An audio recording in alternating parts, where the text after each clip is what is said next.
All right, hello students, this is Mr. Martyr. This is the third video of our World in Crisis packet. This video will deal with primarily with a little bit of background on World War II. So by 1939, Hitler, Mussolini, and Tojo have made a alliance. They are the Axis power. They control about a third of the world. Hitler dominates Europe, Libya, and you've got Japan seizing territories out here. It's the greatest crisis of the 20th century. In Europe, by 1939, it's the height of Germany and the Third Reich's power. It's the height of Hitler's power. By this point, he has invaded Poland. He has taken over parts of Czechoslovakia and the Sudetenland. Okay, he's invaded Norway, Finland, and he signed an alliance with Russia. Mussolini is the fascist dictator controlling Italy, and he's actually spread his territory out. They've also, Hitler has also invaded parts of France, Belgium, and he's doing battle with Great Britain. So this is the Third Reich at their mightiest power. So the war years. In 1936, Hitler allies with Italy and Japan to ensure popular support for his war. In 1939, Hitler signs a non-aggression treaty with Russia, pledging not to invade Russia. And then later that year, Hitler invades Poland. And what's very remarkable is that Poland is invaded on two sides. They're invaded on the western front by, or excuse me, on the western front by Germany, on the eastern front by Russia. So for a short time, Germany and Russia were allies. And this is a great picture of Mussolini and Hitler. Hitler idolized Mussolini and followed his political movements very, very carefully. And these two men really dominated Europe throughout much of the late 1930s. Hitler uses what's called the Blitzkrieg, or lightning war tactics, and rolls over most of the European countries, including France, by June of 1940. Here is a photograph showing the German army moving through Warsaw, parts of Poland, doing what's called the famous goose step. Okay. Here's a photograph of Hitler and Hirohito, Emperor of Japan, when they signed their alliance. Here, another famous photographs of Hitler, like any other tourist would do when he invades France, center of Paris, the center of art and learning. He takes a photograph in front of the Eiffel Tower and then gives orders for Paris to be destroyed. But luckily, the word does not, the order is not followed through, and the city of Paris is preserved and not destroyed, as Hitler had requested. All right, so the Great Battle of Britain. Great Battle of Britain. Hitler needs to destroy Great Britain. They're the only country holding out, and they fail to do so because Great Britain's military, their air force is a little bit stronger than the Nazis. They had smaller and faster planes, and it's really this guy right here, Winston Churchill, the Prime Minister of Great Britain, who rallies the British people and preserves Great Britain from annihilation. The United States stays neutral.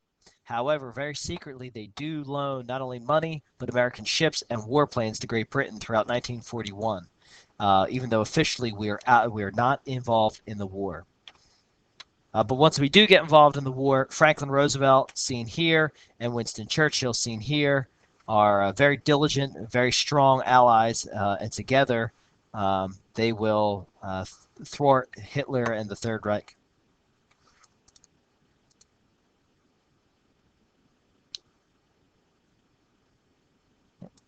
Oh, computer difficulties here.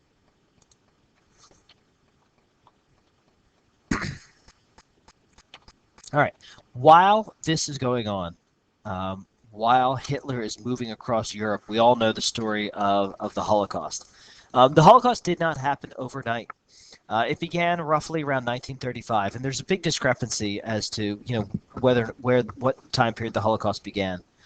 Some people will say it began with the final solution in 1942. Others will say it began earlier than that. But what we do know is that beginning in 1935, in every country the Nazis conquered, they began rounding up their Jews. They began to target them, and they began to send them to labor camps. It wasn't until 1942 that there was what's called the final solution to the Jewish question, and that is when Nazis begin to murder Jews in mass numbers. They began first in what's called the Einsatzgruppen. This was a special killing squad that would go around to villages and towns. They would round them up and they would shoot Jews. What was later discovered was that the Einsatzgruppen was ineffective. It was ineffective because it demoralized the men who would go around and kill people every day. So eventually they turned to the final solution, which was to use a gas called Zyklon B, and they would drop pellets into a gas chamber, which was euphemized as a shower, and there Jews would be killed and then buried in mass graves. A total of 6.5 million Jews were murdered, and there were 6.5 million other victims, including homosexuals, disabled people, gypsies, mulattoes, and other people that Hitler deemed racially inferior. All right. And these are the green, Bergen-Belsen, Gross-Rosen, Dachau. They are all concentration camps. They were not death camps. The death camps were located a little bit farther east in Poland. Treblinka, Sobibor, Majdanek, Auschwitz. They were among the most famous of them. And it really, we knew, the Americans and the Allies knew something was going on in Europe, but they didn't know to what extent. And it wasn't until the Allied army begins moving through Europe that we begin liberating these camps and really seeing what the problem is and seeing how horrific this event was.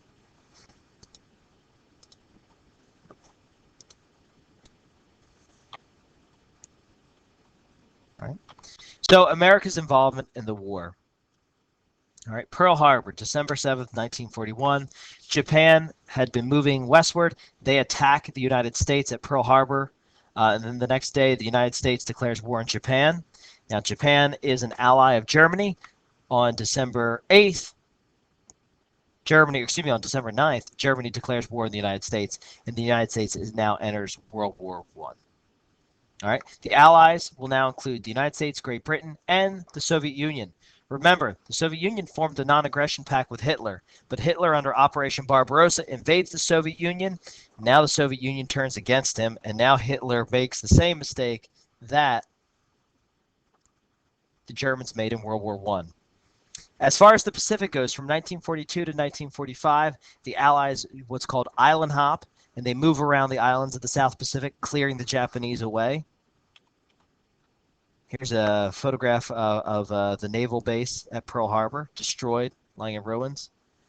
And you guys can go today to Hawaii and see the grave of the USS Arizona. This is where the USS Arizona sank.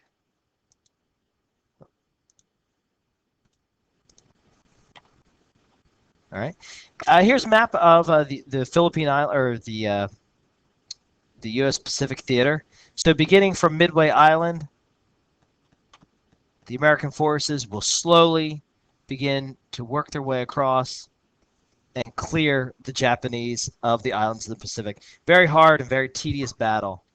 And eventually it ends with the bombings of Hiroshima and Nagasaki. Here's a photograph showing the Allies. Winston Churchill on the left, Franklin Roosevelt seated in the center, Joseph Stalin on the right. Again, note that FDR is seated because of his leg braces. All right. The war in Europe, very unique battle. First, the Allies move across North Africa, and that's their real first victories. So the Allies, the Americans and the British and the French begin to launch their assault, clearing away North Africa in 1942. In 1943, the Russians begin their massive counterassault from the east, but they're bogged in, and they're begging for a second front to be opened up in Europe. And that second front comes in June 6, 1944, when the Allies land in Normandy, France, and the liberation of France begins. This is known as the D-Day invasion.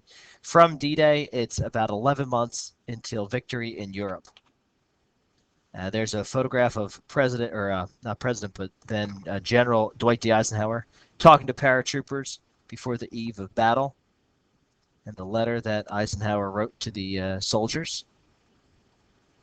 And D-Day, very simply, was the massive invasion force. Here's a really good graphic of, and we'll talk more about this in class, but the massive invasion force of the Americans, the British, and the Canadians landing and establishing a beachhead in Europe, and this begins the liberation of Europe.